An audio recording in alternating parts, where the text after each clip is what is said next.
Wow, this is great. So the wannabe Rambos who pulled guns on some protesters claiming they were afraid of having their house and burned down and their family slaughtered uh, may face an indictment and had their rifles and guns seized. I know there's going to be a bunch of people who are going to be upset, claiming these people were, just using their Second Amendment rights, but there was no threat to them whatsoever. All they were looking to do is, intimidate a bunch of people because people are looking for equal rights. Us tonight. Mark, thanks so much for coming on.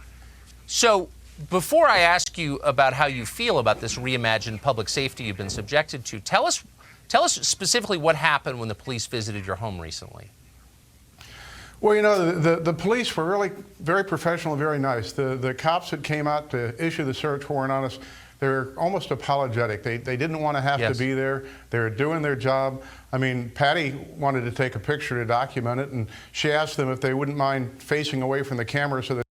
Yeah, these are the people, and I think they're like pretty cool because they had guns and were pointing them at people.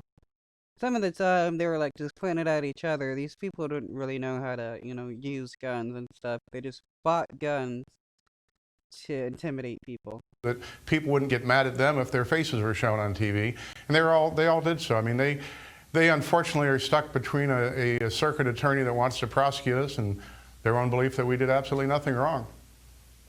It goes without saying, I mean, police departments are structured along the lines of the military. They don't make independent decisions. They're told what to do and they do it. So they didn't make this decision independently, but you still can't escape the contrast between what happened the night the mob came to your home. You called the police, they didn't come, and then they come at the command of the prosecuting attorney later to. Okay, he's trying to say that the protesters, they're not a mob, they're protesters, came directly to this person's house to like try to do some harm. No, they live in a gated community, and the mayor of the city lives in the gated community as well, and they went to the mayor's house to protest. If you don't want to see protesters in your gated community, well, you gotta, you may want to not have the mayor live in your gated community as well. As long as public servants live in gated communities, uh, anybody protesting can and will be able to protest. Uh, Private property or not, it's a public servant. To take the firearm you used to defend yourself. I mean, is that what police are for, do you think? Well, Oh, yeah, I mean, they did that to the Black Panthers whenever the Black Panthers decided to defend themselves from police brutality. Nobody really was saying, "Oh, is that what the police are for? To take away people's guns that are looking to defend themselves?" Um,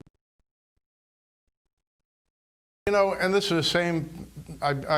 My attorney advised me not to be on the show tonight because the rumor is that we're going to be indicted shortly. Okay. Having said that, this is the same circuit attorney. There are at least 35 of the protesters that torched and looted downtown St. Louis, but now she wants to indict me. I didn't shoot anybody.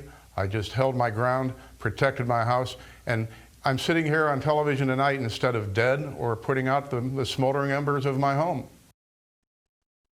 yeah, that's what all Black Lives Matter protesters are looking to do: murder people and burn down houses.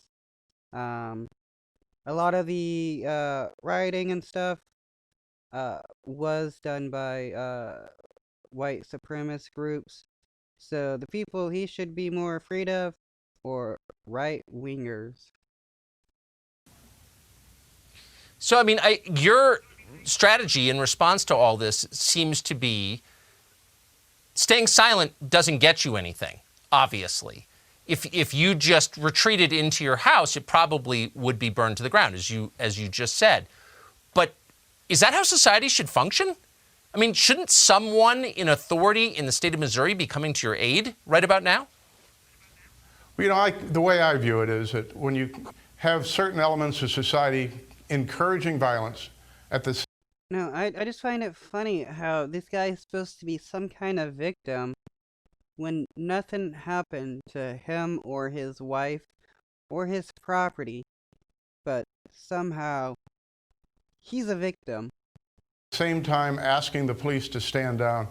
What's the only possible result? The only possible solution is for individual citizens to stand up and defend themselves. And I'm afraid that what's being promoted is causing citizens to stand up and defend themselves so they can be chilled and abused the way we have been. Wow. So the protesting is some kind of plan to get people like this guy to want to use their guns to intimidate people so that the government can then go in and, take their guns away. That is a whacked conspiracy theory right there. Because that's not what is happening, especially to white people like him. I don't think there's any doubt about that. I don't think there's a homeowner in America who wants to defend his own home with a gun. I mean, that's something you do if you have no choice. You'd much rather the police came and took the risk for you. That's why you pay them.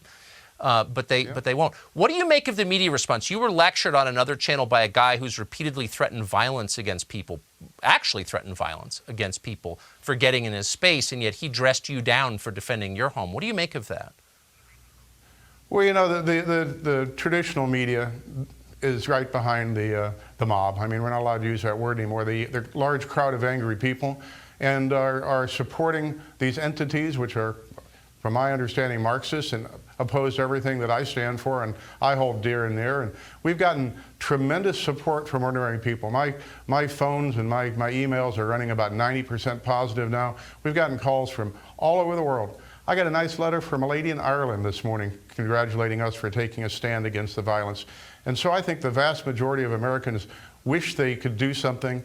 The problem is that if nobody stands up and supports them, if the media blasts them, I'm self-employed. I mean, I own my own law firm. But what if I was an employee somewhere? If I did what I did and I was an employee of anybody else, I'd have been canned the next day. My family would have been canned. Well, he's complaining about the decision of a business owner, which is funny because Fox News people are all about business owners basically having the ultimate say-so of what happens to an employee even outside of the workforce. No one would ever get a job again. This is the kind of social pressure that keeps people from standing up and defending themselves. That's right. I think it's time for people to take a different stand, to actually stand up and have some risk. I mean, Patrick Henry said, give me liberty or give me death. Now everybody's afraid of losing their job.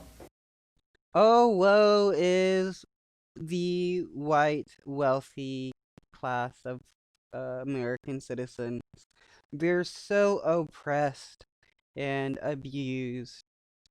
It's not like they're constantly, killed by cops for the color of their skin, or, like 4 times more likely to be arrested and given a harsher sentence for the same type of crime committed by their counterpart.